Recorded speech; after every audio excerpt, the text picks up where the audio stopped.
பூண்டு போட்டுக்கலாம். தக்காளி தான் போடவே இல்லை. நம்ம இது போட்டுக்கலாம்.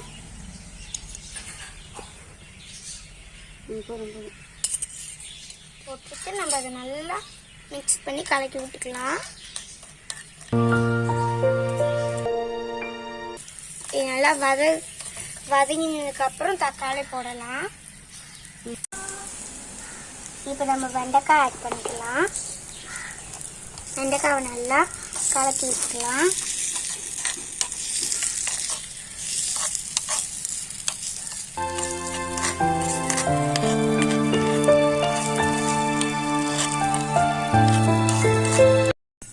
இப்போ நம்ம மிளகாத்தூள் போட்டுக்கலாம். அதுக்கப்புறம் நம்ம அதை கலக்கி விட்டுக்கலாம். அதுக்கப்புறம்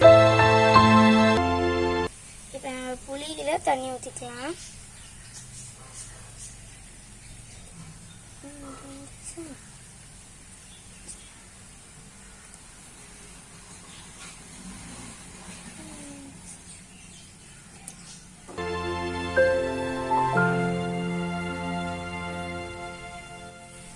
இப்போ நம்ம இதை நல்லா கலக்கி விட்டுக்கலாம்.